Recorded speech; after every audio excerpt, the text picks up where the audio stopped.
দেখো বন্ধুরা একদম শুকনো শুকনো হয়ে গেছে। আর এই তরকারিটাই এমনই টেস্টি হয় খেতে, ভাত রুটি পরোটার সঙ্গে একদম অসাধারণ লাগবে খেতে। তোমরা বাড়িতে এরকমভাবে একবার বানিয়ে নিতে পারো পোস্ত বাটা দিয়ে।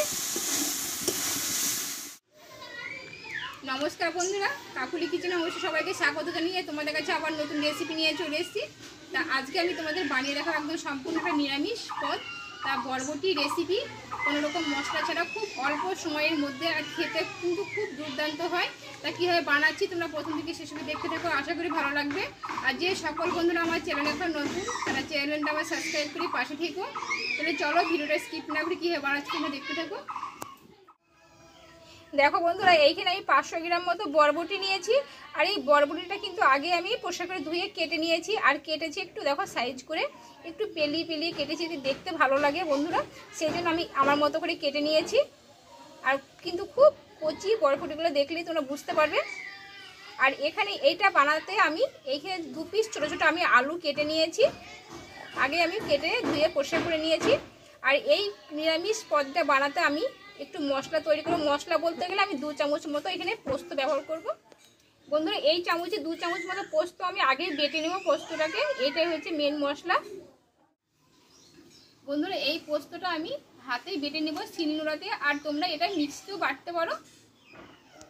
দেখো এই চামচে 2 চামচ মতো পোস্ত আমি নিয়ে নেব, অল্প একটু আমি জল দেব, দিয়ে বেটে নেব।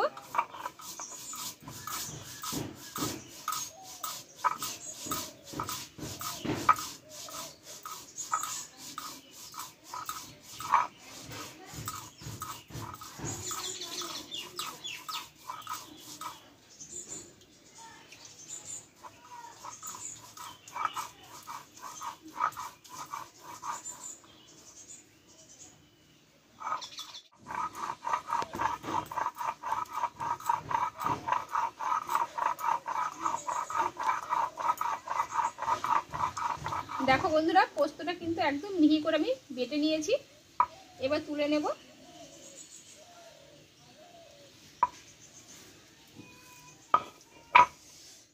দেখো বন্ধুরা, এখানে আমি পোস্তটা বেটে নিয়েছি, এবার আমি উনুনটা ধরিয়ে নেব, রান্নাটা শুরু করব। দেখো বন্ধুরা, উনুনটা ধরিয়ে কড়াটা গরম করে নিয়েছি এখানে। আর এই কড়াইয়ে কিছুটা আমি সরষের তেল দিয়ে দেব।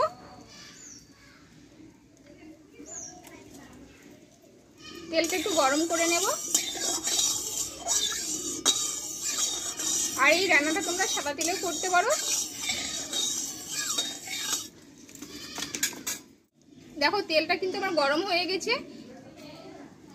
এইবার এখানে কেটে ধুয়ে রাখা বরবটিগুলো আমি দিয়ে দেবো, দিয়ে কষে নেব একটু।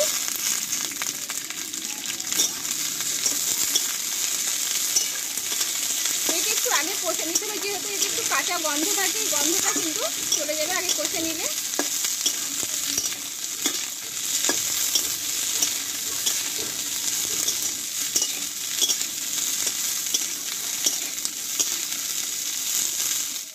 দেখো বন্ধুরা, বরবটিটা কিন্তু অর্ধেকটা আমার কষানো হয়ে গেছে।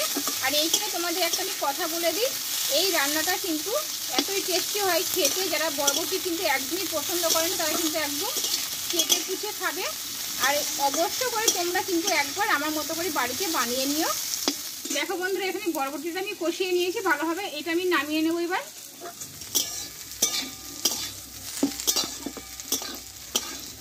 দেখো সম্পূর্ণ কিন্তু এখানে কষানো হয়ে গেছে, দেখলে তোমরা বুঝতে পারবে, কিন্তু এর থেকে কাঁচা গন্ধটা কিন্তু চলে যাবে। এবার নামিয়ে নেব। এই কড়াই আমি আর 1 চামচ মতো আমি তেল দিয়ে দেব,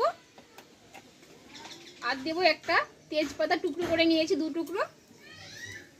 আর এখানে দেবো আমি 1/2 চামচ মতো পাঁচফোড়ন। তেজপাতার পাঁচফোড়নটা একটু ভালোভাবে আমি একটু ভেজে নেব।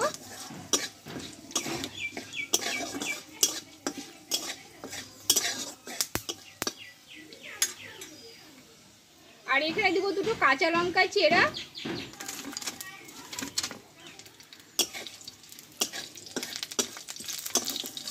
দেখো ফোড়নটা কিন্তু ভালোভাবে ভাজা হয়ে গেছে।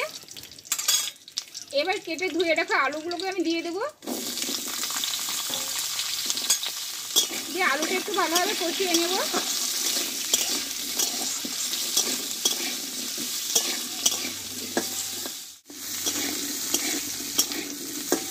দেখো বন্ধুরা, এই আলুটা কিন্তু খুব অল্প আছে, ধীরে ধীরে একটু কষে নিতে হবে। আর যেহেতু আলুটা যদি এতেই তেলে কষতে গিয়ে যাতে নরম হয়ে যায়, কিন্তু অনেকটাই কিন্তু নরম হয়ে এসছে বন্ধুরা। দেখো আমি আরও কিছুক্ষণ কিন্তু আলুটা কষিয়ে নেব। আর কিন্তু একদম বিনা মশলায় কিন্তু এই রান্নাটা আর খুব টেস্টি হয় খেতে।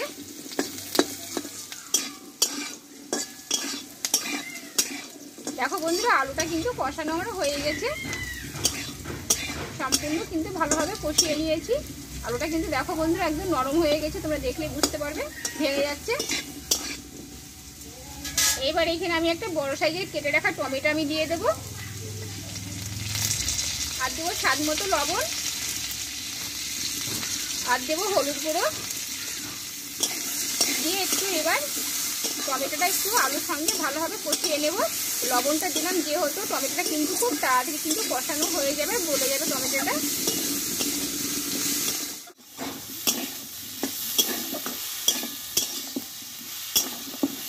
দেখো বন্ধুরা, টমেটোটা দিয়ে কিন্তু পুরো একদম গলে গেছে লবণ দেওয়ার পরে। এইবার আমি এর মধ্যে কষে রাখা বরবটিগুলো আমি দিয়ে দেবো। এবার বরবটিটা আলুর সঙ্গে একটু ভালোভাবে কষিয়ে নেব।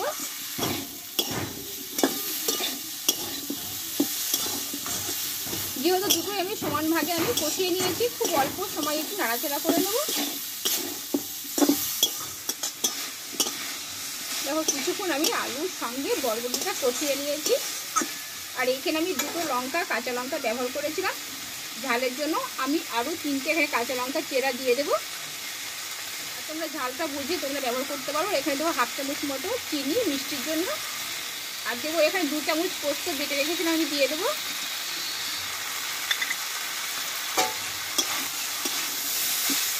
একটু নাড়াচাড়া করে নেব।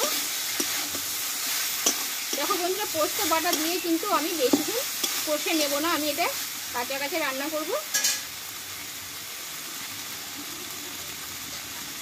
আমি এই বাড়িটা ধুয়ে একটু জল দিয়ে দেবো।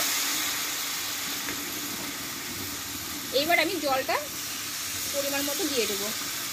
যেহেতু তরকারিটা একটু মাখো মাখো করে নামাবো, সেই জন্য আমি অল্প জল দেবো এখানে। আর যেহেতু আলুটা কিন্তু একদম সেদ্ধ হয়ে গেছে,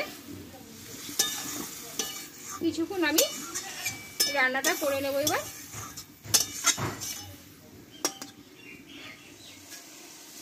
বন্ধুরা, তরকারিটা আমি কিছুক্ষণ ফুটিয়ে নিয়েছি, শুকনো শুকনো হয়ে এসছে। আর এইবার এখানে আমি 1 চামচ মতো ঘি দেবো, দিয়ে নামিয়ে নেবো। আর তোমরা ঘিয়ের পরিবর্তে কিন্তু একটু গরম মশলা ব্যবহার করতে পারো। দেখো তরকারিটা কিন্তু শুকনো শুকনো হয়ে এসছে।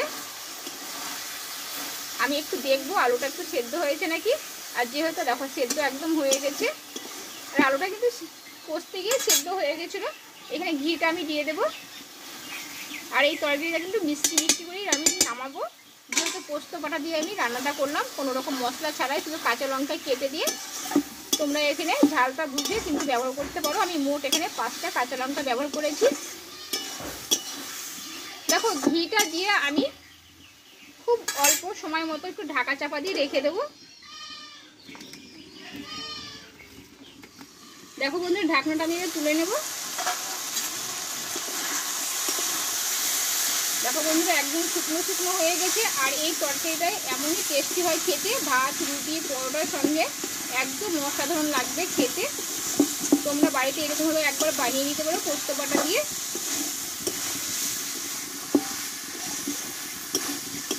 দেখো বন্ধুরা, পুরোপুরি কিন্তু আমার বরবটির রেসিপিটা রেডি হয়ে গেছে। এবার নামিয়ে নেব।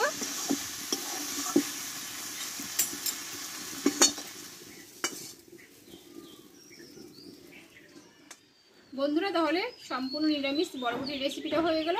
আর হাতে খুব অল্প সময় থাকলে কিন্তু সিম্পলভাবে রান্নাটাও হয়ে যাবে, খুব মশলা ছাড়াই, অল্প মশলা দিয়ে কিন্তু রান্নাটাও হয়ে যাবে। আর তোমরা বাড়িতে একবার এভাবে বানিয়ে নিতে পারো, আশা করি ভালো লাগবে। আর আমার বরবটির রেসিপিটা তোমাদের কেমন লেগেছে কমেন্ট করে জানাবে। ভালো লাগলে লাইক করে দিও একটা, বন্ধুদের শেয়ার করে দিও। আর এইভাবে নিত্য নতুন রেসিপি দেখতে দেবো। পরে তোমাদের সঙ্গে অন্য কোনো নতুন রেসিপিতে দেখা হচ্ছে। তোমরা ভালো থেকো, সুস্থ থেকো, টাটা।